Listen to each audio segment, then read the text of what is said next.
Thank God it's Wednesday. I need some therapy, Kara. It's free Thursday. It's free Wednesday therapy. Yeah.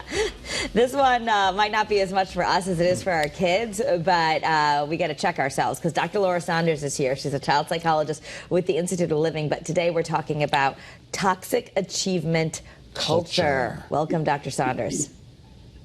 Hello, friends, and happy Wednesday. Happy Wednesday. What is toxic achievement culture? So interestingly, I mean, for decades, researchers have really been looking at what we call adverse childhood events, right? Trauma, poverty, all the, domestic violence, all the bad things that can happen to kids that cause the trajectory of their development to go off. Right.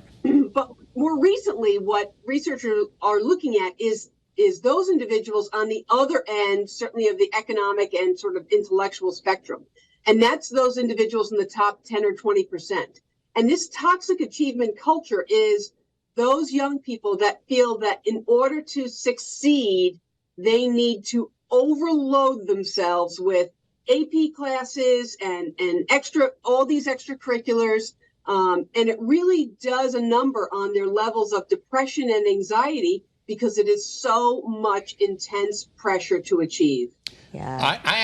I know kids like this. Well, it's becoming more popular, and I don't want to say popular like, oh, let's do this, but the book that is out right now called Never Enough, and I was watching some interviews about this, and I guess this mom decided to go and work with some Harvard researchers and everyone and talk about that this is... a lot of us who went to good colleges, now we're expecting our kids to maybe like do that same thing, but it's so much more competitive, and to get in anywhere and to do anything, like the level is just so intense. We all wanted to achieve, but it's crazy now.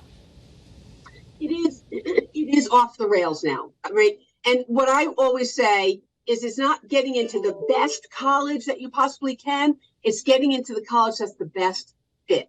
Yeah. So it's not about going to the top 1% of schools. It's finding the best fit. And honestly, is it really going to matter if you've taken 8 AP classes or 6 AP classes? What's going to matter in those situations is your well-being. And what the researchers found in this studies that they were doing is what helps those kids who are so achievement focused in those communities and in those school systems where, you have to take all these classes in order to feel that you're going to succeed. And the key is that you feel loved and cared about, not for what you achieve, but for who you are. That's a very good point. But now, playing devil's advocate here, are we not supposed to put pressure on our children to succeed in school?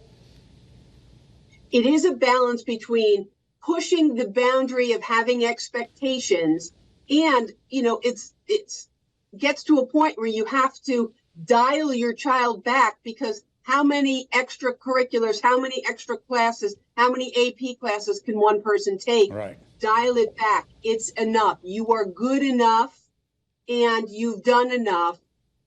Now you need to give yourself some emotional space. We love you. We care about you. You're good enough. Dial it back. Well, and interesting that it said one of the solutions to this would be mattering, that these kids who feel like they matter no matter what, that their parents love them at their core, or that they matter to their communities, and that too many kids just don't feel like they matter.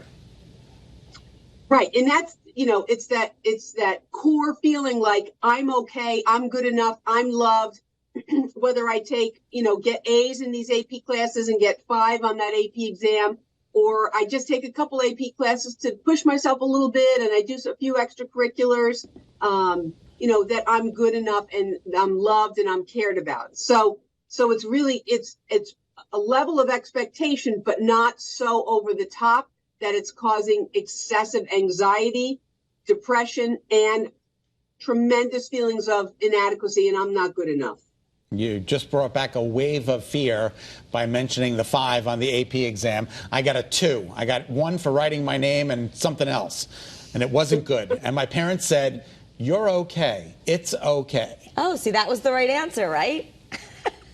That was the right answer. And look. He's okay. He's okay. He's reasonably successful.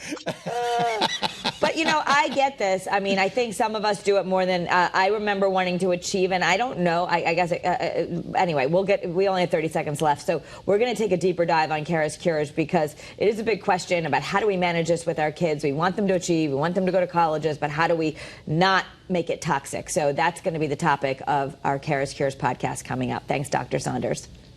I look forward to it. All right. Thanks again for being with us.